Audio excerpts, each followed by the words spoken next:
Assalamualaikum warahmatullahi wabarakatuh. Perkenalkan, saya Mika Fitriani. Di sini saya ingin menyampaikan rangkuman materi pada mata kuliah Inovasi Pendidikan. Hari ini kita membahas tentang Student Centered Learning. Student Centered Learning merupakan suatu proses pembelajaran yang menempatkan peserta didik pada pusat proses belajar. Ciri-ciri dari Student Centered Learning ini yang pertama, guru tidak hanya sebagai pengajar, tetapi juga sebagai motivator, inovator, dan juga fasilitator.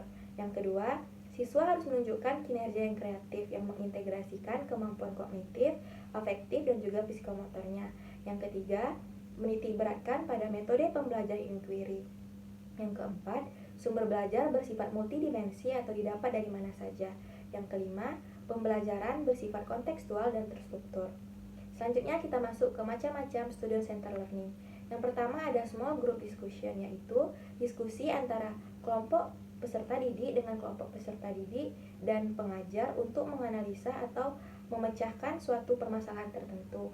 Yang kedua ada role play and simulation, merupakan diskusi antara dua orang atau lebih menggunakan simbol-simbol atau peralatan untuk menggambarkan suatu kejadian yang sebenarnya. Yang ketiga ada discovery learning, merupakan pemberian tugas kepada peserta didik yang bertujuan untuk peserta didik dapat mencari jawabannya sendiri. Yang keempat ada collaborative learning, yaitu peserta didik mencari dan menemukan jawabannya sendiri, kemudian berdiskusi untuk mencari semua kemungkinan yang ada. Selanjutnya kita masuk ke manfaat student centered learning. Yang pertama, peserta didik merasa proses pembelajaran miliknya karena peserta didik diberikan kebebasan untuk berpartisipasi. Yang kedua, peserta didik merasa termotivasi dan senang untuk mengikuti pembelajaran. Yang ketiga, terciptanya kondisi yang demokratif karena peserta didik saling berdiskusi dan bertukar pendapat. Yang keempat, menambah wawasan sang guru karena belum tentu semua hal yang disebutkan dan diceritakan oleh peserta didik diketahui oleh guru. Selanjutnya, ada permasalahan dalam melakukan student centered learning ini. Salah satunya adalah peserta didik yang pasif. Peserta didik yang pasif ini terjadi karena peserta didik malu dan kurang percaya diri untuk menyampaikan pendapatnya. Kita sebagai guru bisa mengatasinya dengan beberapa cara. Yang pertama, peserta didik itu mencontoh guru atau orang tuanya. Oleh sebab itulah, kita sebagai guru harus menunjukkan sikap yang baik.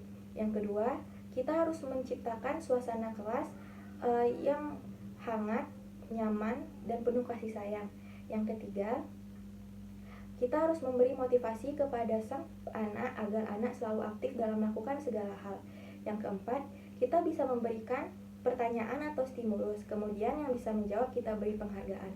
Penghargaan yang paling kuat adalah sebuah pujian, karena dengan pujian peserta didik akan merasa senang dan mereka akan terpacu untuk terus melakukan pembelajaran yang aktif begitu.